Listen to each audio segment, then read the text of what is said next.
I was born in Rochester, New York, on Ormond Street. And that was then the inner city of Rochester.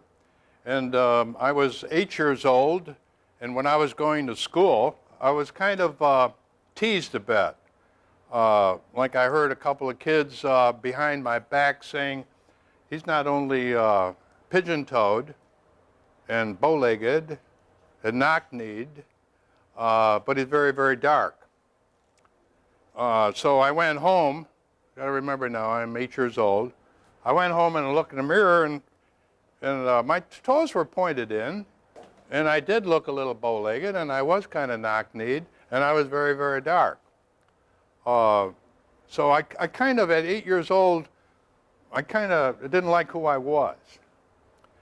And my father was a fruit and vegetable dealer, and he would go to the public market, and he would buy a lot of fruits and vegetables from the farmers, and then he would cover the east side of Rochester on Monday, Wednesday, and Fridays, and on Tuesdays, Thursdays, and Saturdays he would cover the other side of the Genesee River. So he had regular customers, and they'd come out to the truck, and they would buy what they needed. So when I was 8 years old, he said to my mom, I'm going to take Fred on the truck with me. And my mother said, he's only 8 years old. And my father said, well, I need him. And whatever my father said, that had to be it. So I'm 8 years old, and my mother's getting me up about 4:30 in the morning, and we get to the public market about 5:30, and my father ends up shopping with all the farmers, and he gets back around 8:30, and then he starts covering the customers, and then we don't get home till about 7 o'clock at night. Now that goes on Monday, Tuesday, Wednesday, Thursday, Friday, Saturday. Saturday he would stop at a bar on Joseph Avenue. And there were guys hanging around the bar. He would go in there and try to get rid of the leftover fruits and vegetables because they didn't have any refrigeration in those days. So I would sit in the back of the truck and keep an eye on the truck so that nobody would take anything from the truck. Oh, so imagine an 8-year-old boy now. He's working 100 hours a week on a truck. He's watching other kids play, and he's feeling pretty sorry for himself. He doesn't like the way he looks. And he's kind of drowning himself in self-pity. And he can't wait for school to start just to get off the truck. You know, most kids would like to have the whole summer off and then some. Anyway, in the fall, he would have me work on Saturdays. And in the winter, he would enclose the truck so it wasn't open. It was a small truck. And he'd put a kerosene lamp in the truck to keep the fruits and vegetables from freezing. Now on Saturdays, after school, remember, now when he got to the bar, he didn't want me to go in the bar at 8 years old, so he locked me up in the back of the truck. And that's me in the back of the truck with a kerosene lamp trying to keep warm. So I'm 8 years old. I'm going through this every summer, 9 years old, 10 years old, 11 years old, 12 years old. And every Saturday in the winter, I'm beginning to feel like the prisoner of the truck. And I was a very unhappy boy until I turned 12. And here's what happened when I turned 12. My father wanted to make some extra money, so he'd buy a lot of strawberries. And after taking care of the regular customers, he would go door to door. He would drive down the narrow streets of Rochester, and he'd be singing, berries, berries, homegrown strawberries. And he'd bring my 8-year-old brother on the truck with me.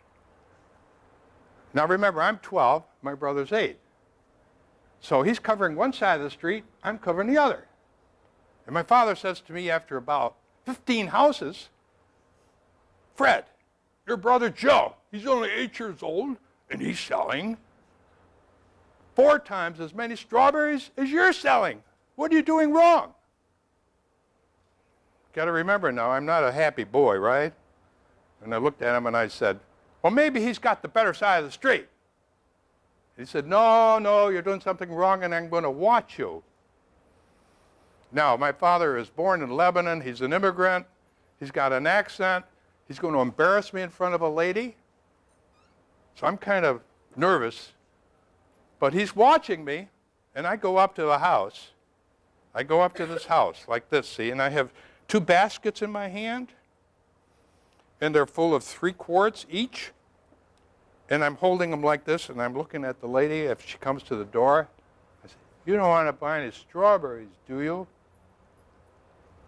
Do you? No. So I got what I asked for. I got to know. Now, my father didn't embarrass me in front of the lady. Instead, he said, Fred, would you like to get home early tonight? And I said, yes, Pa. You know, that's probably in 4 years the only 2 words I knew with him. Yes, Pa. He said, well, if you want to get home early, you're going to have to learn how to sell strawberries smart. And I'll show you. So he goes up to the next house. He didn't embarrass me in front of the lady. He just goes up to the next house, and he's holding these 2 baskets, and there are 3 quarts in each basket. But he picks up one of the quarts, and he's got it in his hand. And he knocks on the door, and he says, good evening, ma'am. Good evening. These berries were picked fresh on a farm here in Webster, New York, early this morning. Look at, there's not a bad berry in the box. Then he'd shift his body, the berries would go back in the box, and he'd say, they're 10 cents, 3 for a quarter. Do you want 1 or 3?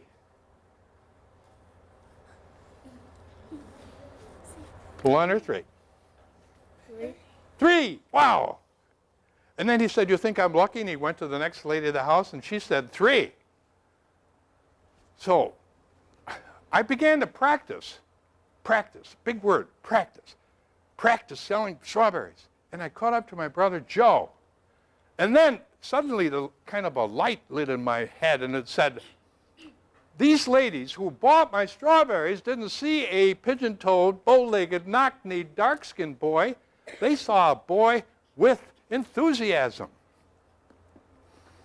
Enthusiasm, such a powerful word. Like we're all born with enthusiasm, but it's kind of like we have an invisible switch here. And we can choose to turn that switch all the way up, or a quarter of the way up, or all the way up. So I began to feel good about the fact that these ladies liked who I was because I let my light shine.